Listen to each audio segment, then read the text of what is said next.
श्रद्धालु जिज्ञासु श्रोताओं, श्रमण भगवान महावीर स्वामी जी की परम पावन स्तुति आप श्रवण कर रहे हैं वीरत्हुई के माध्यम से। और उस वीरत्हुई की 28वीं गाथा चल रही है। 28वीं गाथा का पहला चरण जिसमें आपने सुना था से वारिया इत्थी, इतनी बात आप सुन चुके थे। आइए पहले ही चरण का अगला शब्द जिसे हम प्रारंभ करेंगे, सराई भत्तम। आर्य सुधर्मा स्वामी जी कह रहे हैं से वारिया इत्थि सराई भत्तम। से यानी उन भगवान महावीर स्वामी जी ने वारिया यानी निवारण कर दिया था, छोड़ दिया था। इत्थि जिसके संबंध में 2 दिन आपने चर्चा सुनी, आज हम इसके आगे की बात कर रहे हैं। सराई भत्तम यानी भगवान महावीर स्वामी जी ने रात्रि भोजन का भी वर्जन किया। वारिया यानी वर्जन कर दिया था, छोड़ दिया था। और यही उपदेश अपने अनुयायियों को, भक्तों को, जो भी उनके चरणों में पहुंचा, उसको उन्होंने ये संदेश दिया, ये उपदेश दिया कि रात्रि भोजन महापाप है। सराई भत्तम यानी रात्रि भोजन करना पाप है। सिर्फ भगवान महावीर स्वामी जी ने ही ये बात कही ऐसा नहीं, महाभारत पर्व में भी इस प्रकार की बात पढ़ने को मिली कि चत्वारी नरका द्वारा, नरक के 4 द्वार महाभारत पर्व में बताए। और उसमें कह दिया कि प्रथम रात्रि भोजनम, पहला द्वार रात्रि भोजन है। नरक का द्वार ये रात्रि भोजन नरक का द्वार है, ऐसा महाभारत पर्व में भी कहा गया। आपको शायद पता होगा कि पुराने जमाने में जैनियों की पहचान ही इस आधार पर होती थी कि जो रात में नहीं खाता, लोग समझ जाते कि ये जैन है। जब इतनी सुविधा साधन नहीं थे, लोग ट्रेन में, बस में जब सफ़र करते, तो आज जैसे पानी की बोतल साथ रखना एक प्रकार का रिवाज हो गया या फैशन बन गई है कि हर कोई पानी की बोतल को अपने साथ रखता है। इसी तरह से पुराने ज़माने में जब कोई यात्रा करता, और राजस्थान में तो ये रिवाज था कि अगर 2-4 घंटे का भी सफ़र हो और भोजन करके भी कोई घर से निकला हो, तो भी खाना अपने साथ लेकर के जाते थे। राजस्थान के अंदर लोग इसे शगन मानते हैं कि भोजन साथ होना चाहिए। लंबी लंबी यात्रा में, ट्रेन में जब सूर्यास्त से पहले कोई अपना भोजन निकाल करके करने के लिए बैठ जाता, तो आसपास बैठने वाले लोग ये जान लेते कि ये व्यक्ति जैन है। और आपको शायद ये बात पता होगी कि बहुत सालों पहले जब ओसवाल समाज की स्थापना हुई, क्योंकि भगवान महावीर स्वामी जी ने तो ये बात कही थी, बहुत समय तक इसका परिपालन होता रहा। लेकिन समय के साथ कुछ स्थितियां बदली और बहुत सालों के बाद जब फिर से ओसवाल समाज की स्थापना हुई, तो उस ओसवाल समाज की स्थापना करते हुए मुख्य रूप से 4 नियम बनाए गए कि जो ओसवाल होगा वो इन 4 नियमों का दृढ़ता के साथ पालन करेगा, पक्के तरीके से पालन करेगा, बहुत दृढ़ भावों के साथ इनका पालन करेगा। और वो नियम थे, पहला नियम ये था कि सुबह उठते ही घर में महामंत्र नवकार का जाप हो, यानी देव गुरु धर्म पर श्रद्धा हो, क्योंकि आस्था और श्रद्धा होगी तभी स्मरण होगा। देव अरिहंत, गुरु निर्ग्रंथ और केवली भाषित दयामय धर्म, ये सम्यक्त्व का सूत्र है। और अगर वीतराग परमात्मा के धर्म पर आस्था नहीं, श्रद्धा नहीं, तो ऐसा व्यक्ति महामंत्र नवकार का स्मरण भी नहीं कर सकता। अगर करेगा भी तो वो सिर्फ शब्दों से कर लेगा, लेकिन श्रद्धा का भाव, आस्था का भाव उसके साथ जुड़ नहीं पाएगा। तो पहला नियम था कि महामंत्र नवकार का श्रद्धा पूर्वक स्मरण हो, यानी देव गुरु धर्म पर दृढ़ आस्था हो। दूसरा नियम था कि वो व्यक्ति ओसवाल होगा जो मांस, अंडे का सेवन नहीं करता हो। तीसरा नियम बनाया कि जो शराब नहीं पीता हो। और चौथा नियम था कि जो रात्रि भोजन नहीं करता हो। और ऐसे दृढ़ धर्मी लोग थे कि उनकी ऐसी पहचान बनी हुई थी कि अगर कोई नॉन जैन व्यक्ति भी उनको भोजन के लिए आमंत्रित करता तो उनको ये पता होता कि ये जैन हैं, रात को भोजन नहीं करते, इसलिए उनको सूर्यास्त से पूर्व ही भोजन का निमंत्रण दिया जाता था।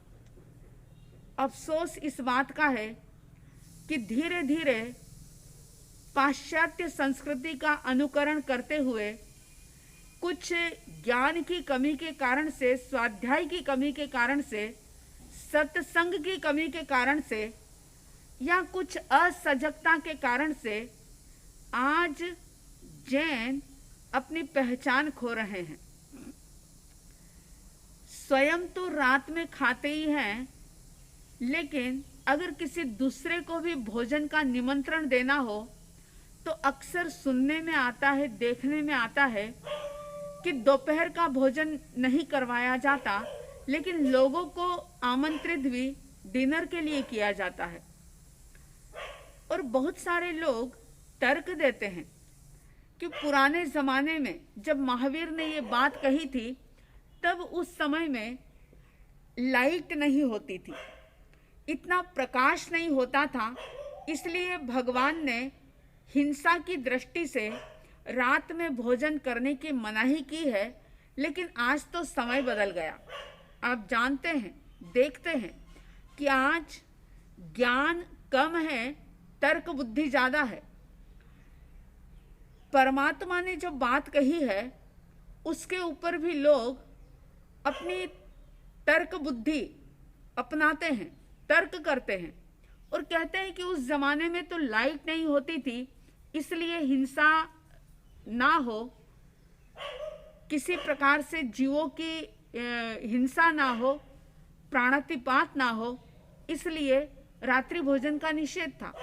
लेकिन आज तो विज्ञान ने बहुत विकास कर लिया, सुख सुविधा के साधन इतने बढ़ गए कि आज लाइट के द्वारा रात में भी दिन जैसा प्रकाश किया जा सकता है। जब लाइट का प्रकाश दिन के उजाले की तरह हो जाता है तो फिर भला रात को खाने में क्या नुकसान है। उन लोगों से मैं कहना चाहूँगी कि सूर्य की रोशनी में बहुत सारे बैक्टीरियाज, कीटाणुज जो कि अपने आप ही उस रोशनी में ख़त्म हो जाते हैं। और जैसे ही सूर्य अस्त होता है कि बहुत सारे जीवाणु, कीटाणु, बैक्टीरिया पैदा हो जाते हैं और वे जीवाणु, वे कीटाणु ज़्यादातर खाद्य पदार्थ के इर्द गिर्द ही घूमते रहते हैं। खाने की चीजों के आसपास ही घूमते रहते हैं, चाहे लाइट का कितना भी उजाला हो, लेकिन जो शक्ति, जो ताकत सूर्य के प्रकाश में है वह लाइट के प्रकाश में नहीं होती। और आप देखो कि दिन की अपेक्षा सूर्य के प्रकाश में इतने सारे जीव नहीं होते जितने जीवों की उत्पत्ति रात के समय में होती है। और हमारा शारीरिक सिस्टम जो है उसकी बात तो मैं बाद में करूंगी, लेकिन मैं आपको ये बताना चाहती हूँ कि आपका सबका ये अनुभव होगा, अगर कोई बीमारी है, शरीर में किसी प्रकार का दर्द है, कोई पीड़ा है, तो दिन में वो इतनी महसूस नहीं होती जितनी रात में होती है। कोई दर्द दिन में हमें इतना परेशान नहीं करता जितना वो रात में करता है, क्योंकि रात्रि के समय में हमारी सहन शक्ति, हमारी पाचन शक्ति सब कुछ मंद हो जाती है। इसलिए ये ना सोचें कि उस जमाने में लाइट नहीं थी इसलिए रात्रि भोजन का निषेध था और आज लाइट है तो रात्रि भोजन कर सकते हैं। नहीं, परमात्मा जिन्होंने ये संदेश दिया वे तीनों काल की और तीनों काल की प्रत्येक पर्याय की बात जानने वाले थे। उन्होंने अपने ज्ञान से इस रात्रि भोजन के नुकसान को देखा था, इसके पीछे होने वाली हिंसा को देखा था और उसके बाद उन्होंने ये संदेश दिया था। क्योंकि मैंने ये बात पहले भी बताई थी कि जो भी तीर्थंकर होते हैं वे दीक्षा लेते ही उपदेश नहीं देते।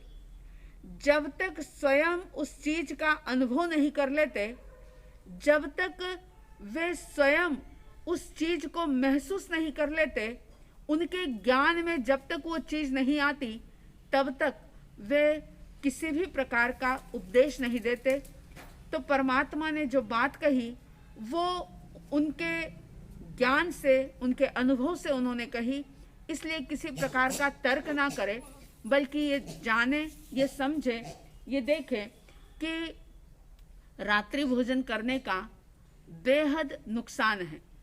और आप देखो कि मनुष्य जो कि एक सभ्य प्राणी है, ज्ञान विज्ञान के क्षेत्र में बहुत आगे बढ़ रहा है, लेकिन पशु पक्षी जो किस प्रकार से अपने इस नियम पर अटल रहते हैं, कहते हैं कि चिड़ी कमेड़ी कागला रात पड़िया नहीं खाए। सूर्यास्त से कुछ समय पूर्व ही वे अपने चुगना जो है, खाना जो है, भोजन बंद कर देते हैं। और नर्तनधारी मानवी रात पड़िया खाए। कितने अफसोस की बात है कि जानवरों को कोई शिक्षा नहीं देता, उनको कोई सिखाया नहीं जाता, पढ़ाया नहीं जाता, उनको कोई उपदेश नहीं दिया जाता, उनको कोई जिनवाणी नहीं सुनाई जाती कि भगवान ने ऐसा कहा है, इस बात का ये नुकसान है, इसमें ये पाप है, इसमें ये दोष है, ये धर्म है। ये बात जानवरों को कोई नहीं सिखाता। लेकिन आप देखो कि पशु पक्षी भी सूर्यास्त से पहले अपना भोजन खत्म कर देते हैं, और इंसान जो एक सभ्य प्राणी है वह रात में भोजन करता है। और तर्क ये देते हैं कि क्या करें, व्यस्तता है, काम के स्थान में और घर में काफ़ी डिस्टेंस है, आया नहीं जाता, जाया नहीं जाता, समय पर भोजन किया नहीं जाता। अगर बातें करने बैठें तो बहुत सारी बातें हैं, लेकिन हम ये देखें कि हम चाहते क्या हैं। चाहते हैं सुख, और परमात्मा सुख का मार्ग जो बताते हैं हम उस पर चलने को तैयार नहीं होते। सुख चाहते हैं, लेकिन उस सुख को जिस मार्ग से पाया जा सकता है उस मार्ग पर हम चलते नहीं। महावीर को मानते हैं, बुद्ध को मानते हैं, राम कृष्ण और जीसस क्राइस्ट आदि सबको मानते हैं। जिसके प्रति श्रद्धा है वो उसको मानता है। लेकिन जरा गौर करना होगा कि राम, कृष्ण, बुद्ध, महावीर, जीसस क्राइस्ट आदि को तो मान लेते हैं, लेकिन उनकी मानते हैं या नहीं मानते? क्योंकि इनको मानना सरल है, लेकिन इनकी मानना, ध्यान देना, गौर करिएगा इस बात की तरफ कि भगवान को मान लेना बहुत सरल है। थोड़े से वस्त्र आदि परिवर्तित कर लो, 2 4 10 जयकारे लगा लो और ये समझ लो कि हम भगवान के भक्त बन गए, उनको मानने वाले बन गए। लेकिन ये झांकना होगा, जीवन में देखना होगा कि उनको तो मान लिया, यानी भगवान को तो मान लिया, लेकिन भगवान की मानी या नहीं मानी। को और की का अंतर जरा जीवन में चेक करें, क्योंकि भगवान को मानना सरल है, ज़्यादा कुछ नहीं करना पड़ेगा। लेकिन भगवान की मानने के लिए अपने आप का समर्पण करना होगा, अपनी वृत्तियों को बदलना होगा। आज तक जैसा जीवन जीते आ रहे थे उसको चेंज करना होगा। आज तक जो धारणा, मान्यता बना रखी थी उसको भी अलग हटाना होगा। तब कहीं जाकर के अपने आप को खाली करके हम भगवान की मानने के योग्य बन सकते हैं। अगर हमने अपने आप को अपनी ही धारणा, मान्यता से भर के रखा है तो फिर भला भगवान की मानेंगे कैसे? और भगवान को मानते मानते जन्मों जन्म बीत गए, उद्धार नहीं हुआ। एक जन्म में एक बात भी अगर भगवान की मान ली, जो उन्होंने कहा उसकी, यानी उनकी कही गई बात अगर मान ली, तो निश्चित रूप से मार्ग प्रशस्त हो जाएगा, मंजिल की प्राप्ति हो जाएगी। तो देखें कि आज तक भगवान को मानते आए या भगवान की मानी। अगर भगवान की नहीं मानी तो इस अनमोल जीवन में भगवान की मानने का संकल्प करिए और भगवान की मानने के लिए थोड़ी सी तैयारी करें कि हम रात्रि भोजन का त्याग कर सकें। रात्रि भोजन करने के और क्या क्या नुकसान हैं और किस प्रकार से इसका त्याग सुविधा के साथ, आसानी के साथ किया जा सकता है, भोजन का संयम कैसे किया जा सकता है, आहार का संयम कैसे होता है, इसकी बात भी समय आने पर हम करेंगे। कुल मिलाकर के मेरा कहने का अभिप्राय, पहला पद सेवारिया इत्थि सराई भत्तम, सराई भत्तम की बात मैंने आज आपके सामने की, थोड़ी सी बात की है। इसके ऊपर आप चिंतन करें, मंथन करें, मनन करें और ये सोचें कि अगर हम दुर्गति में जाना नहीं चाहते तो रात्रि भोजन का त्याग तो करना ही होगा। महापाप है रात्रि भोजन करना, और अगर ये त्याग हमने नहीं किया तो जैसा कि महाभारत पर्व में भी बताया कि चत्वारि नरका द्वारा प्रथमम रात्रि भोजनम, प्रथम रात्रि भोजन है नरक का द्वार। तो थोड़ा सा पुरुषार्थ जगाएं और मैं साध्वी द्वय की तरफ से ये हार्दिक हार्दिक शुभ मंगल कामना करूंगी कि आप सबके भीतर में ऐसा सत्व जागे, ऐसा प्रबलतम संकल्प आपका जागे कि आप रात्रि भोजन का त्याग करें, मोक्ष के मार्ग पर आगे बढ़ें। इन्हीं शुभ मंगल कामनाओं के साथ उस परम पिता परमात्मा जिन्होंने हमें ये संदेश दिया, उनका कृतज्ञता के साथ स्मरण करते हुए नमन करेंगे। जिनका परम पावन चरित जल निधि समान अपार है, जिनके गुणों के कथन में गणधर न पावे पार है। बस वीतराग विज्ञान ही जिनके कथन का सार है। सर्वदर्शी सन्मति को वंदना शतबार है। उन सर्वदर्शी सन्मति को वंदना शतबार है। इन्हीं शुभ और मंगल भावनाओं के साथ जय प्रभु महावीर, जय गुरु आनंद।